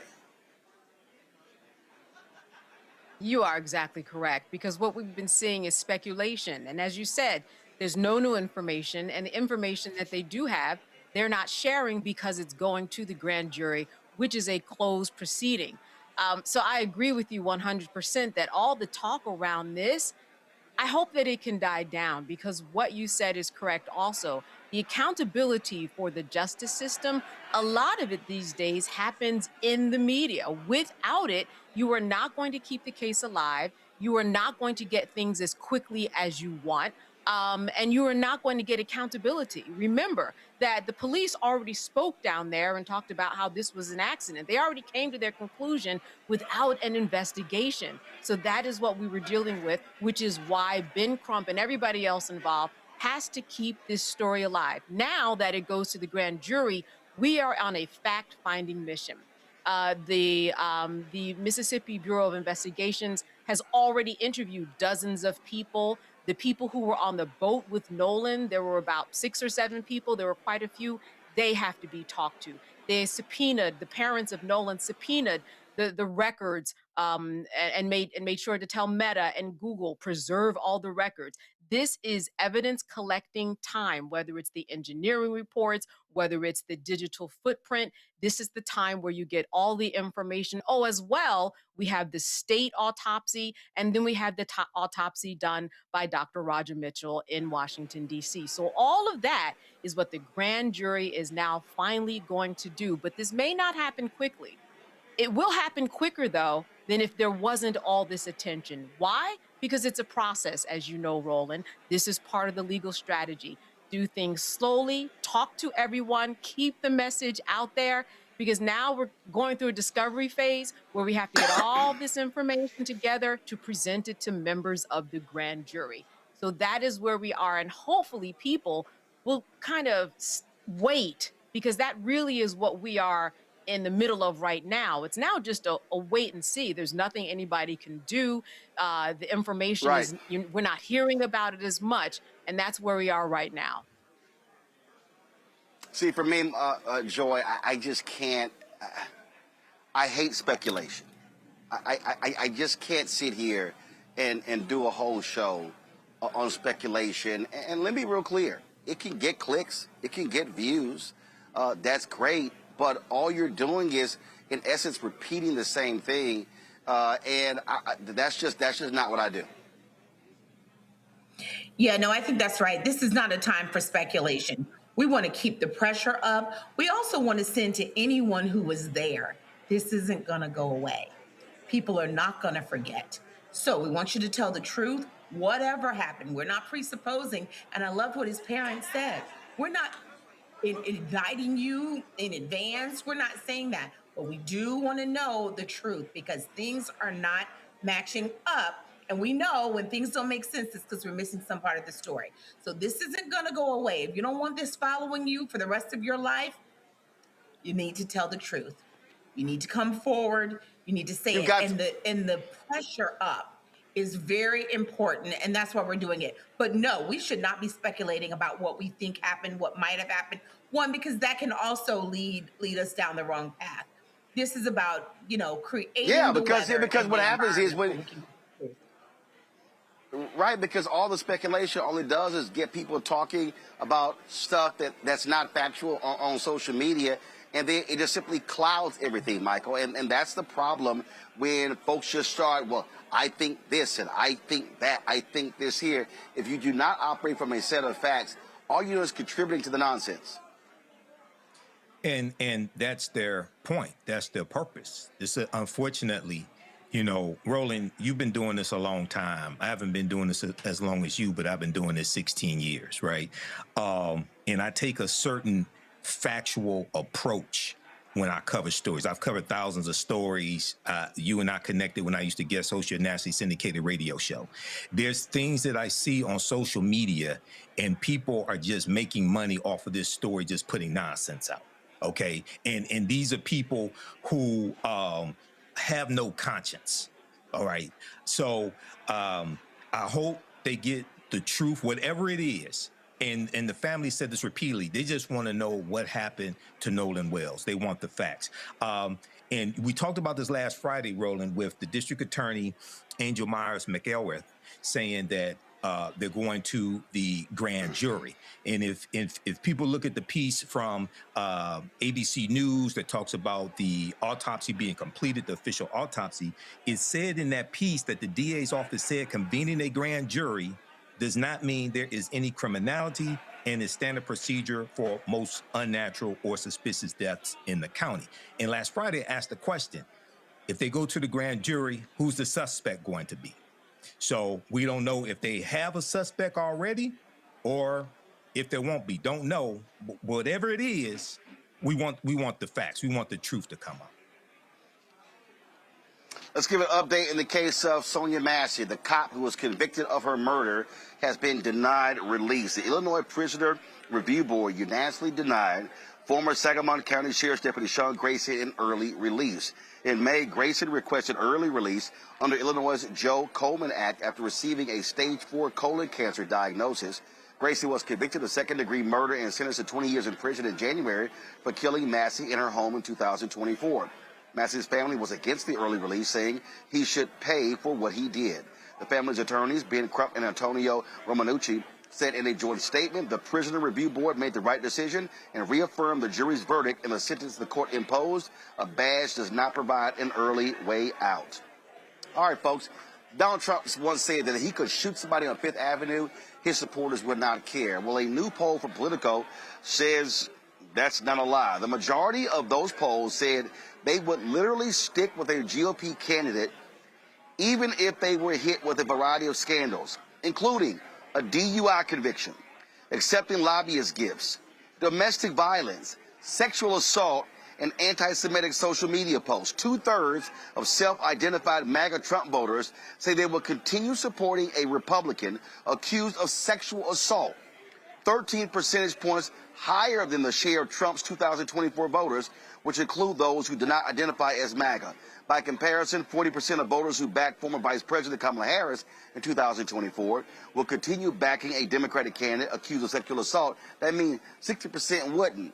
The point here, Joy, which I keep trying to explain to Democrats, Ain't no such thing as the old Republican Party.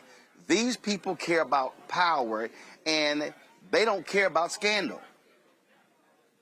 They do not care about scandal. Also, some of them do all the things that are listed there, right? I mean, I have to, we assume a lot of good intent that everyone is good, but frankly, there are a lot of people out there who have DUIs. And, of both parties, but, there are a lot of folks out there, and some of them see themselves in who I consider to be a few derelicts in the Republican Party, but they see themselves in it. Something to think about as we critique people.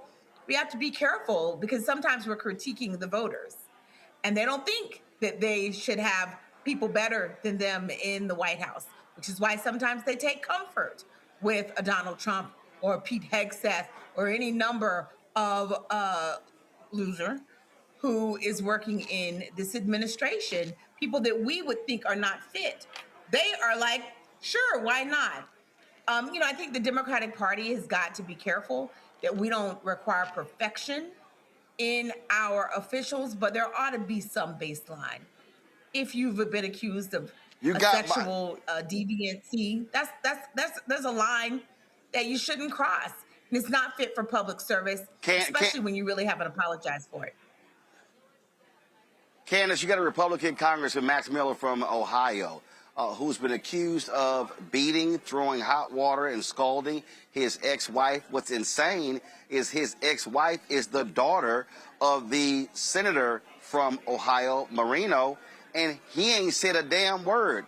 How shameful is it that your daughter is accusing a Republican congressman from your state of beating her, putting a gun to her head, and you don't say jack publicly? Damn. Well, let's look at the laws that are out there and how we treat women inside of the legal system anyway. I mean, that is a given that women are treated subpar than anybody else. And men have always, especially white men, have been held up on a pedestal. So this all makes sense and this all tracks in terms of how we regard people in power and how we regard people in power and who we think those people should be. And for those people who believe that a DUI is okay or sexual assault is okay, just like Joy said, they're in the company of people who are reflecting them. So it makes sense that they would accept this type of lowest common denominator of just existing as a human being. It all tracks, it all makes sense, and I don't think that any of us are surprised. It is surprising hearing that people were actually asked specific questions. A lot of things were assumed, but I think that this is how we are to understand how human beings regard themselves, especially in light of what's going on in the world today. We just know that people don't see the things that we thought were terrible in 1995 as something terrible today. They just don't see it because a lot of people are doing those same things. Well, there's no shot, but they also care about power, Michael. You see some of those videos where they would read to the people all these heinous things, and they would go, "Oh, that's wrong. That's awful. That's pathetic. That's I can't believe that." Then they would say, "Oh, my bad. I'm sorry. That wasn't Biden. That was Trump." Then they would, those same MAGA people would start, "Well, I don't know." And it's like, wait a minute, but you just said how awful it was.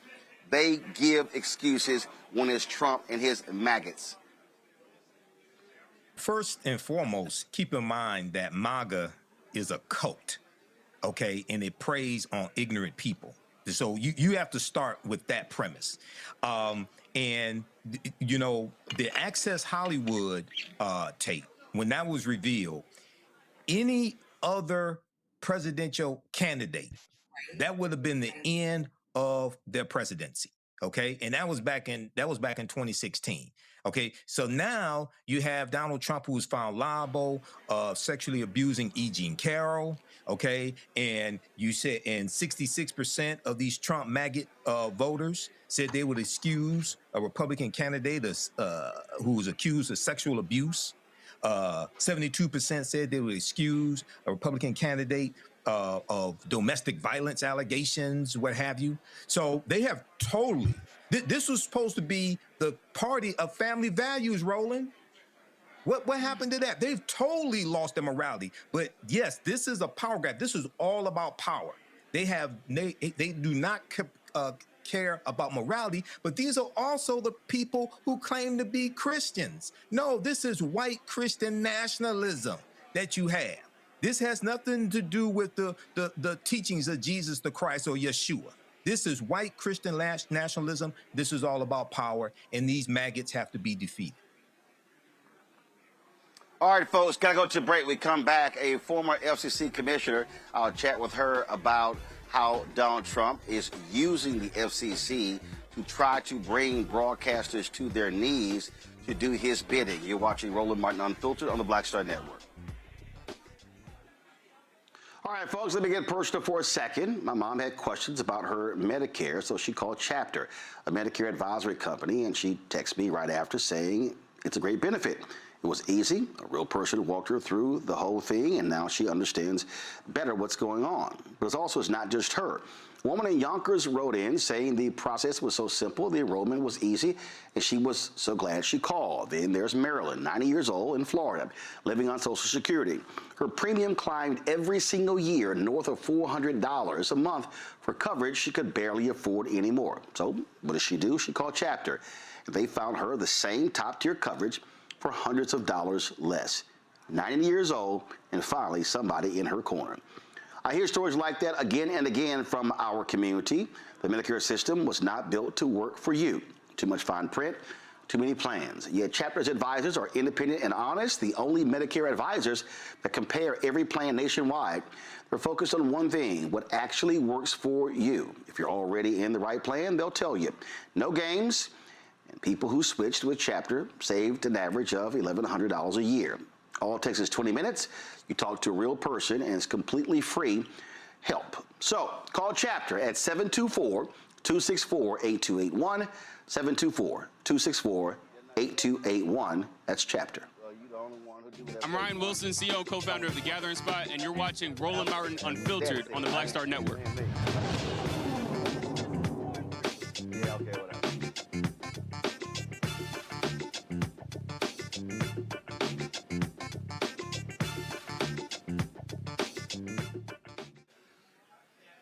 All right, folks, we have seen these insane people in Washington, D.C. do heinous things. And one of the things that we've seen them, we literally have never seen, probably since Nixon, and even Nixon, this is child's play, what Nixon did, how they are using the apparatus of the federal government to try to bring to their knees corporations, including broadcasters. Donald Trump has threatened to revoke the licenses of various companies for not reporting what he wants them to report. And Brendan Carr, his FCC commission chair, is also doing that work for him. Young Clyburn is a former Federal Communications Commission chair member, joins us right now. Glad to see you. I mean, you served on the FCC. Have you ever seen anything what these folks are doing? Well, number one, welcome to Santee, South Carolina. And the answer is no. When I got to the FCC, if you remember, a couple of years later, we had this thing still in the Federal Register called the Fairness Doctrine. Now, it had been off the books technically since 87-ish. FCC voted 4-0 to get rid of it. Reagan was okay with that. But it was still on the books because you had some people with some uneasiness. So fast forward again to 2011 when they said, look, there's no need for this. The whole landscape is changing. You got cable, you've got all of these options. Why do you need this? Why do you need the quote-unquote equal time rule? So we got rid of that, and I was there at that time. It was one of the most uneasy votes I ever took, I will say to you. But okay, if you think things are relatively balanced, we have the options. Fast forward to 2014, because I had regrets. And I said, let's look at the media landscape with a critical information needs study. You're a journalist, so you know we were looking at that. And we wanted to say, what does the landscape really look like, especially for local television coverage, and what are people getting from that? And do we have enough inclusion in these markets? We got tarred and feathered about looking at how dare we look at this. Because, again, You've got all of these options. Now, if you have all of these options, you have all of these freedoms. If we don't want the FCC in the newsroom, which is what I was told, I'm a little perplexed as to where we are now. Because if we have all of these freedoms, if we have all of these options, if we don't want to be in the newsroom or the talk show rooms and the like, what are we talking about here? I mean, you have Brendan Carr that he said to companies, if you don't get rid of your DEI programs, I'm not approving any murders or acquisitions. He has chastised companies for their reporting of stories. And now you have them, first of all, Trump extorted ABC for with the Stephanopoulos lawsuit. They settled that, paid them off. Now you have cars saying, "Oh, we're going to review your licenses early," and that an early review of the license based upon because they don't like ABC. And I had Kathy Hughes on the show last week, and she said, "Look, we own radio stations. We have to walk on eggshells because they could pull our radio licenses." In 2026, in the U.S. of A., we are talking about newsrooms feeling that they don't have freedoms, talk shows feeling that they're walking on eggshells. I'm just standing here with you, not recognizing the agency that I love a lot. I really don't. So we are in a relatively rural part of South Carolina where the broadband manager of this state said, we almost got things done. Now, almost getting things done in FCC and state talk is infrastructure. We still have an affordability problem. We still have a crisis here. We still have access to information challenges. We should be talking about that. How we get the tools that we need through the platforms like the internet and all of these other platforms. But no, we are talking about what is happening in newsrooms, what is being covered, what is being, talked about.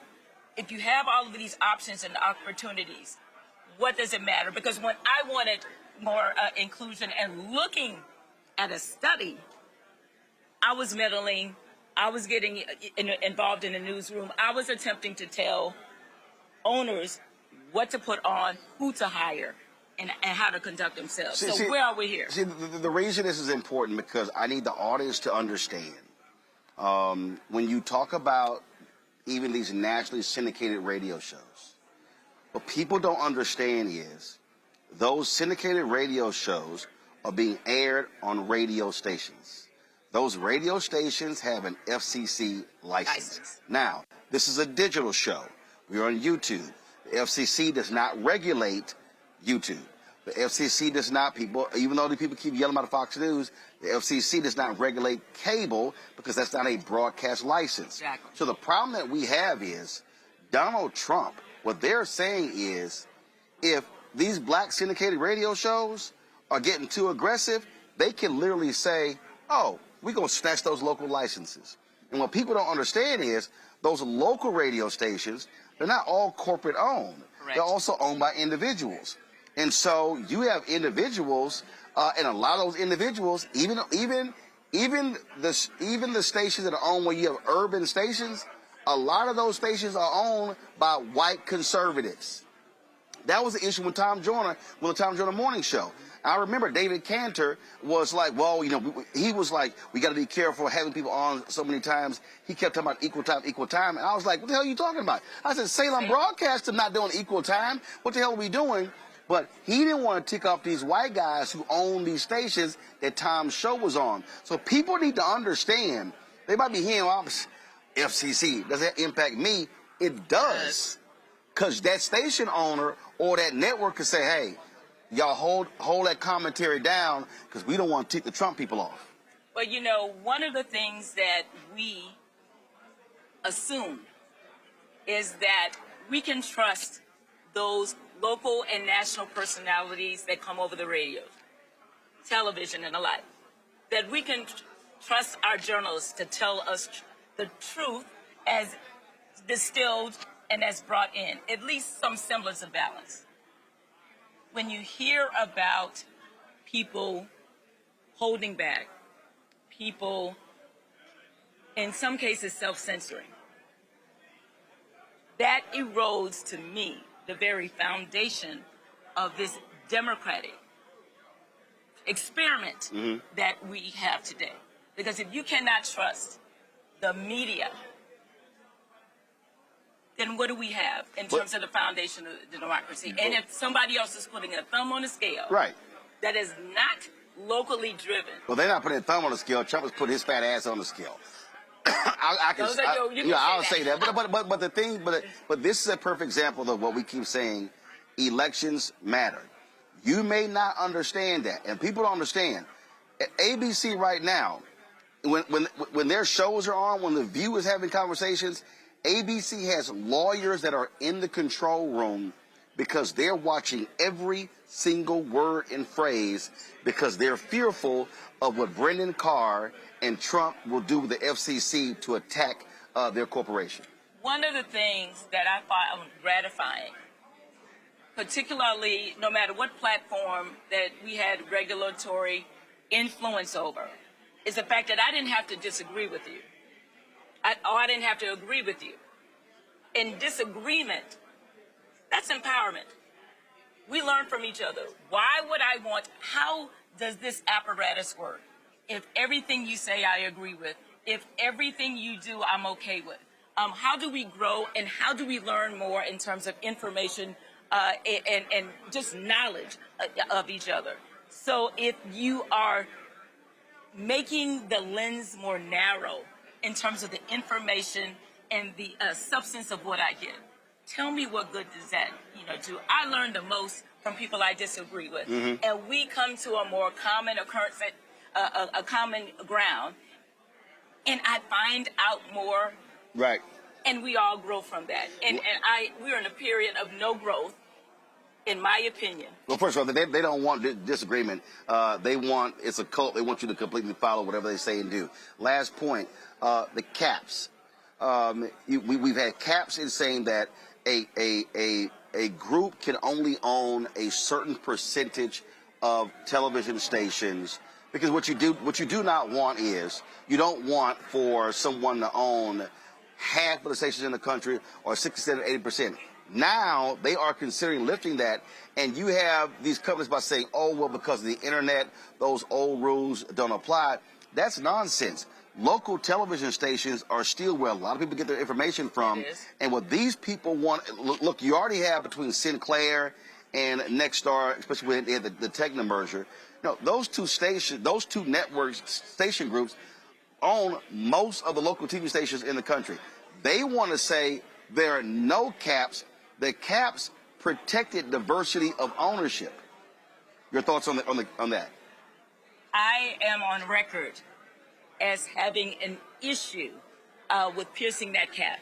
But we've been piercing it for a long time. Right. They've been chipping away at it. Exactly. And then you had the UHF, that discount where what was once dog spectrum became just as prime, and then people started gobbling up that. And the cap, even the cap that we're talking about, it's already been pierced. Right. Now we're talking about more overtly doing it. Yep. And honestly, just think about anything that we deal with. When you have a monopoly or almost a majority when it comes to our critical information needs, very few of us win in that environment. Very few of us. Yeah, that gets close to essentially being like dictatorship, state TV. All right, Mignon, I appreciate it. Thank you. All right, again, good to be here. Thanks a bunch. I'll go to my panel. Mike, I'll start with you. People need to understand information is power, and Republicans, they want to own the information pipes. Absolutely, Roland. I've worked for 3 radio stations in my media career. I used to sell local ads for the Tom Joyner Morning Show. I used to work for 2 FCC-regulated radio stations, one in sales, one as a talk show host.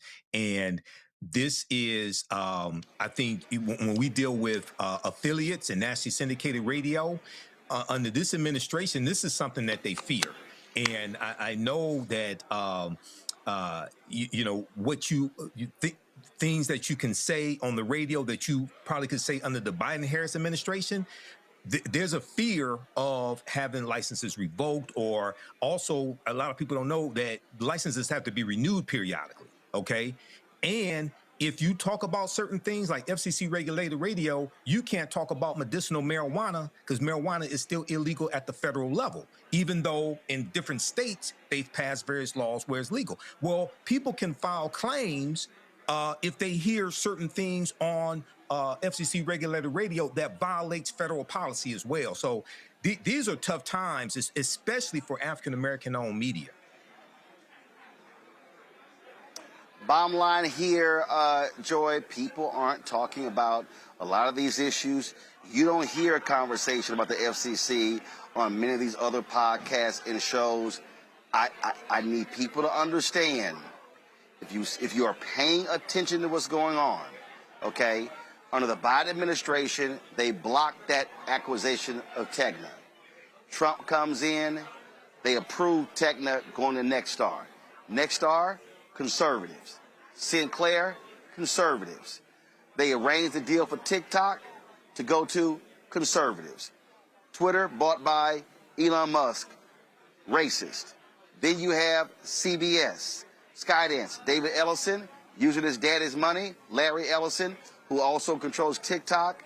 Now they control CBS Paramount, which also owns BET.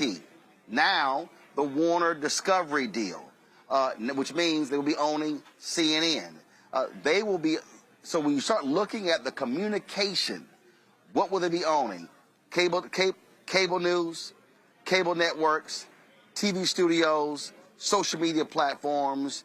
That means you can dictate what people are seeing and hearing. It's called mass media for a reason, and people better understand, if you have mass media concentrated in the hands of the right wing, they will control the information flow to the people. That's correct. And let me just say, there is no depth that these people will not resort to. So we can expect, once they consolidate, for lies to come out. And a lie can come out, people will respond to it, and even if they tell the truth later. And frankly, they're trying out that now, right? We talked about it earlier. They file a fraudulent, ridiculous lawsuit. It gets thrown away later, but they've made their political point, and people don't hear about the cleanup, right? Or the fact that they had to admit they were wrong. This is their plan. They can put out there, they can say something that they know is incorrect. It can spread like wildfire, and they're putting it out through mass media that they will control, and long before we can even get it back, long before we can even make a correction. This is their intent. And we have to assume complete nefarious intent. They are completely focused on power. You referenced that earlier. They understand power in a way that, you know, we haven't seen since 1937, okay? Germany. That's what we're seeing right now. That's what they're hoping for. This is a clear part of authoritarianism. They understand that better than we do. And that is why programs like this are so important, because this is an area where they won't be able to control it as much. And so we have to invest in online sources during this period. And when we get power back, we have to make sure we are protecting all agencies, including the FCC.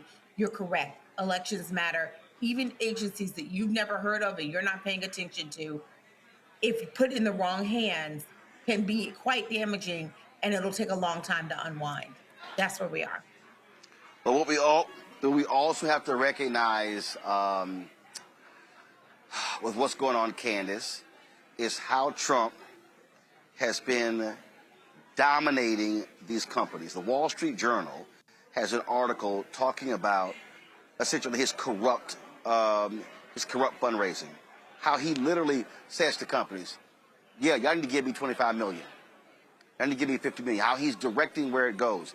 He's raised more than $800 million for his pet projects. And so even though we're talking about the FCC, and that's broadcast, TV and radio, he's basically saying to any company, I'm going to block you from doing deals. Or if you pay to play, I'm going to hook you up. And he's doing that with technology companies. So he's been doing that with Google, with Meta, with Amazon. And so I need people to really understand, Donald Trump is a mob boss. Donald Trump is operating like Al Capone, like Lucky Luciano, where they're saying, if you don't pay us, we're going to shut the ports down. We're going to shut the garbage trucks down. And all of these, it's like you've never, ever seen it to this extent. And the crazy thing, Candace, it's blatant, it's clear, because this punk-ass Supreme Court, Candace, the Supreme Court, Michael, the Supreme Court, Joy, said to him, hey, whatever the president does is legal. So again, you put that sort of power in the hands of someone with no bottom, someone who is so corrupt, oh, they're going to do whatever, and that's what's going on. He's doing stuff he didn't even do the first term because the Supreme Court allowed that to happen, and you cannot have an imperial presidency. That's what's going on. Do we have Candace back? All right, I want to give Candace her last word. But that's the thing, y'all, that's clear. And we started this show with Congressman Jim Clyburn talking about our vote. Y'all, this is the moment where we have to keep these thugs out of power. It's clear. Listen, he's there until January 29. But I'm telling you right now, these people are so despicable, so corrupt. They should not control the House. They should not control the Senate. And we've got to make sure that Democrats are winning in these critical states. Democrats have got to get to 218 in the House. They've got to get to 51, 52 votes in the Senate, because I'm telling you, if we let Republicans have 2 more years of total control, I'm telling you, first of all, we're not even sure there's going to be an election, but they will do more damage to this country, and they will do more damage to black people, and they will continue to rip apart the institutions and the infrastructure that has gotten us to this point. Is Candace back? Okay, y'all. Sorry, Candace froze. So we'll leave it at that. Let me thank Joy. Let me thank Michael. Let me thank Candace. Been on today's show. I certainly appreciate it. Thank you so very much, y'all. I am here in South Carolina, Santee, South Carolina. So as you see, folks have been hanging out, mingling, drinking, eating food. This is the paying party for Congressman Jim Clyburn's annual golf tournament, 36th annual golf tournament. And so, yes, I will be playing, and so decided to come here and do today's show. So we appreciate him joining us. We appreciate his daughter, Mignon Clyburn, former FCC commissioner, joining us as well. And y'all, listen, this is why this show is different than anybody else. I don't stay sitting in the studio. I don't stay sitting in the crib. We get out here. We talk to people. We communicate with people. I was just chatting with a brother who's the new golf coach at South Carolina State. I was talking to a brother who's a professor at an HBCU here. I was catching up with some other folks. And so that's why we get out on the road, do this show, to communicate with people all across the country. So your support is critical in allowing us to do that. If you want to join our Bring the Funk fan club, do me a favor. Contribute via Cash App. Use the Stripe QR code. You see it right here on the screen. As for credit cards as well. If you're listening, go to blackstarnetwork.com for ways to give. Check some money order. Make it payable to Roland Martin Unfiltered. P.O. Box 57196, Washington, D.C. 20037-0196. PayPal's R. Martin Unfiltered. Venmo's RM Unfiltered. Zelle, Roland at RolandSMartin.com. Roland at RolandMartinUnfiltered.com. Download the Black Star Network app. Apple phone, Android phone, Apple TV, Android TV, Roku, Amazon Fire TV, Samsung Smart TV. Be sure to get out Roland Martin Unfiltered Black Star Network swag. We're going to shop BlackStarNetwork.com. Shop BlackStarNetwork.com. And, of course, you can also get all products from all these black-owned companies that you see in our studio. Every single one of these companies are available in our marketplace segment on shopblackstunnetwork.com. So check it out. Folks, don't forget, download the app Fanbase. Follow me at Roland S. Martin. I would appreciate that. And again, Monday, I'm going to be in Los Angeles. Seth the Entertainer has his annual golf classic. We'll have some great content from there as well. I appreciate, as always, y'all checking us out. And this is the end of 1 month, and of course, tomorrow, beginning of August. So we certainly appreciate it, folks. Thanks a bunch. Y'all have a fantastic weekend, and I'll see y'all next week. Roland Martin Unfiltered, right here on the Black Star Network. Holla!